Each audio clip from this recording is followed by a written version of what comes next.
Halo guys. Sebelumnya, Assalamualaikum warahmatullahi wabarakatuh. Perkenalkan, nama saya Dwi Sri Rezeki Maharani dengan NIM 22571003. Di sini saya akan membuat video tugas statistik tentang dan mungkin itu saja. Jangan lupa di like ya. Selamat menyaksikan. Bye bye.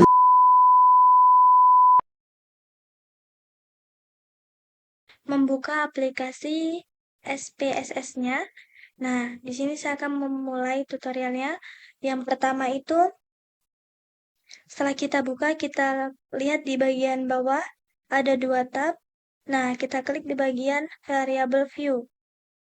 Nah, di bagian ini, di bagian nama, kita ganti menjadi X. Terus, yang kedua kita ganti menjadi Y. Nah, di bagian labelnya ini kita ganti menjadi lama belajar di bagian X.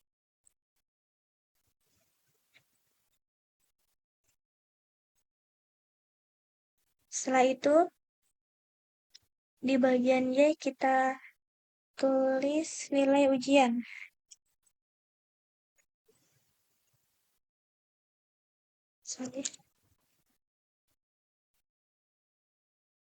Ini di bagian Miasu kita ganti jadi scale. Ini juga. Setelah itu kita masuk ke data view. Ini datanya saya sudah bikin seperti ini. Terus kita masuk ke analisis. Kita cari regressions. Kita klik linear. Setelah itu di bagian nilai Y ini kita pindahkan ke dependent. Terus kalau yang X kita pindahkan ke independent atau S. Setelah itu kita klik statistik, kita checklist ini bagian estimates, model fit sama Durbin Watson. Klik continue. Oke. Nah, ini dia hasil data dari yang tadi. Nah, di sini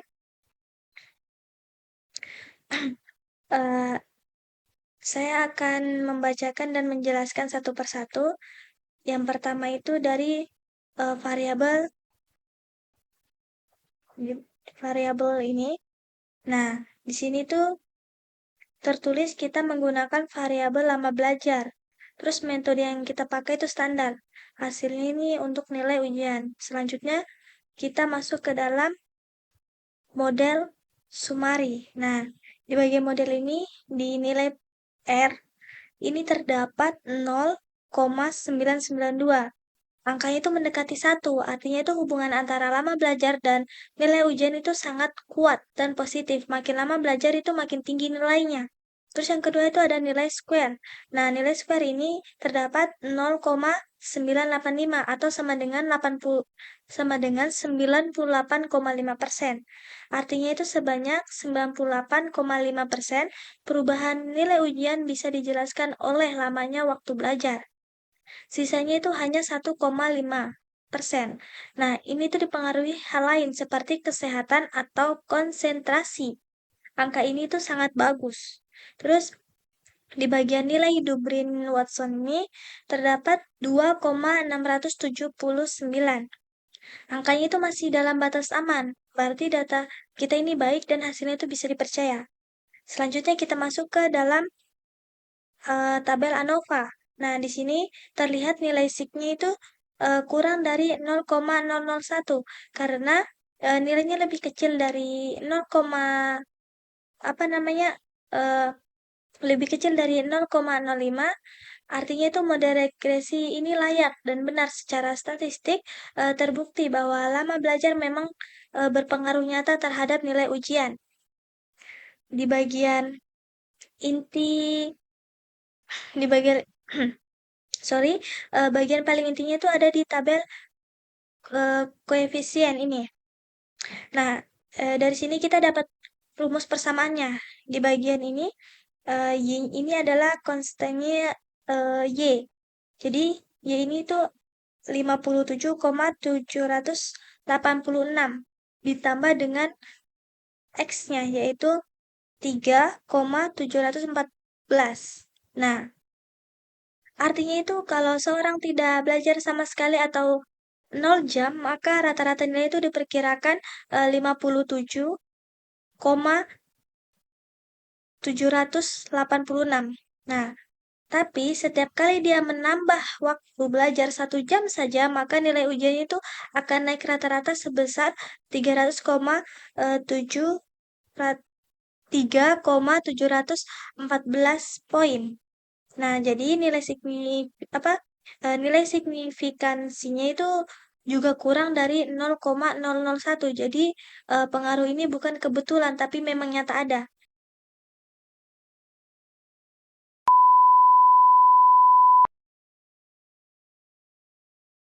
Jadi sama seperti yang tadi, eh, kita klik bagian bawah ini ada variabel view, kita klik, kita ganti namanya itu menjadi eh, X1, X2, dan Y. Nah, lama labelnya ini kita ganti X1 itu lama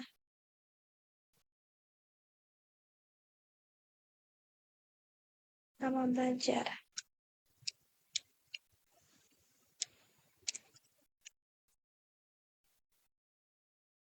Terus yang kedua itu persentase kehadiran.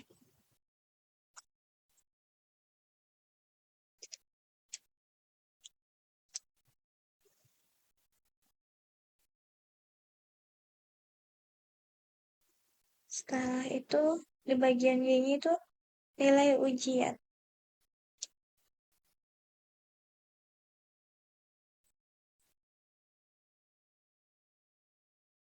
Nah, ini jangan lupa juga nih unsurnya kita ganti. Oke, setelah itu kita kembali ke data view. Nah, ini datanya sudah saya bikin juga dari tadi. Intinya kayak seperti ini. Terus kita masuk ke analis ini. Sorry. Terus kita klik regressions, klik linear. Nah, di bagian nilai Y, kita pindahkan ke dependent. Lama belajar, kita pindahkan ke independen. Prestasi juga ke independen. Setelah itu, kita klik ini statistik. Kita checklist di bagian estimatis, model fit, Dubrin Watson, dan Controlenti Diagnosis. Nah, setelah itu kita klik continue, klik OK. Itu untuk hubungan antar variabel bebas. Nah, di sini ini hasil dari data tersebut.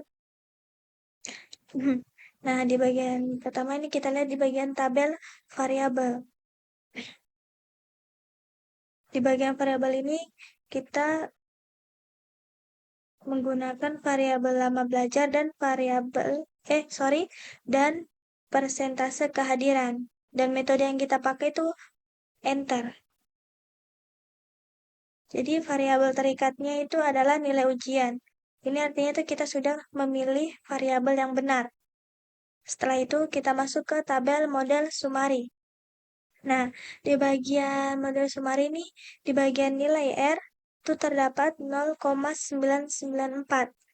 Nah, angkanya itu sangat mendekati 1. Artinya itu hubungan gabungan antara lama belajar dan persentase kehadiran dengan nilai ujian itu sangat kuat dan positif.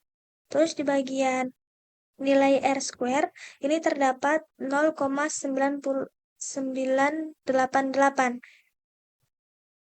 Terus di bagian adjusted R square itu juga terdapat 0,984, yang artinya itu sebanyak 98,4% perubahan nilai ujian dapat dijelaskan oleh kedua faktor ini bersama-sama. Sisanya itu hanya 1,6%. Dipengaruhi faktor lain yang tidak diteliti jika kualitas model ini sangat baik. Jadi, jika kualitas model ini tuh sangat baik. Terus, yang kedua itu ada ini, STD, Error of the Estimate. Nah, ini terdapat 108.494. Nah, kesalahan dugaannya kecil itu berarti hasil perhitungan itu cukup akurat. Terus di bagian Dubrien-Watson ini terdapat 2,013. Angkanya itu sangat mendekati angka ideal atau 2. Nah, jadi tidak ada masalah autokorelasi sama sekali. Datanya itu sudah bagus. Nah, selanjutnya itu di bagian toleransi. Tunggu. Ini tuh terdapat 0,105 dan FIF-nya itu terdapat 9,546. Toleransi sedikit di atas batas minimal 0,10 dan VIF-nya itu di bawah batas maksimal 10. Ini artinya tuh masih aman, tidak terjadi gangguan hubungan berlebih antar kedua variabel bebasnya. Lalu di bagian tabel ANOVA, di sini terlihat nilai F-nya itu 279,780 dengan sig-nya itu kurang dari 0,001. Karena nilainya lebih kecil dari 0,05, maka model regresi ini layak, valid, dan signifikan.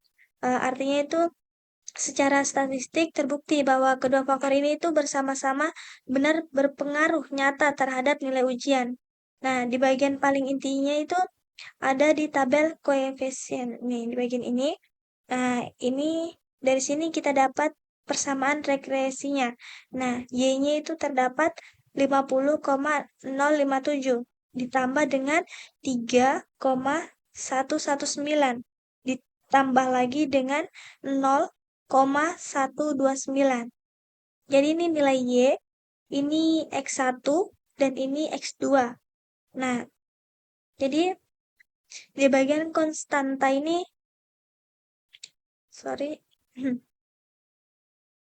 ini itu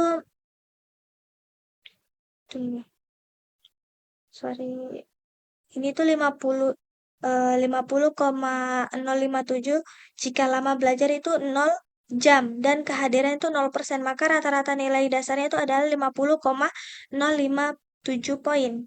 Nah, koefisien X1 itu 3,119. Jadi setiap penambahan 1 jam waktu belajar, maka nilai ujian itu akan naik rata-rata 3,119 poin. Dengan asumsi persentasenya kehadirannya itu tetap. Nilai sig-nya itu kurang 0,001 kurang 0,05 berpengaruh signifikan. Nah, koefisien X2 itu 0,129. Nah, setiap penambahan 1% kehadiran, maka nilai ujian akan naik rata-rata 0,129 poin. Dengan asumsi lama belajarnya tetap. Nilai sig-nya itu 0,2336 lebih 0,05. Artinya itu secara terpisah persentase kehadiran belum menunjukkan pengaruh yang signifikan secara statistik. Meskipun arahannya itu tetap positif. Mungkin itulah tadi video dari saya. Semoga video saya bermanfaat dan saya minta maaf jika ada salah kata dan ada salah juga dalam pembuatan video. Saya minta maaf. Mungkin itu saja. Saya akhiri billahi fisabilillah fastabiqul khairat. Wassalamualaikum warahmatullahi wabarakatuh. Bye bye.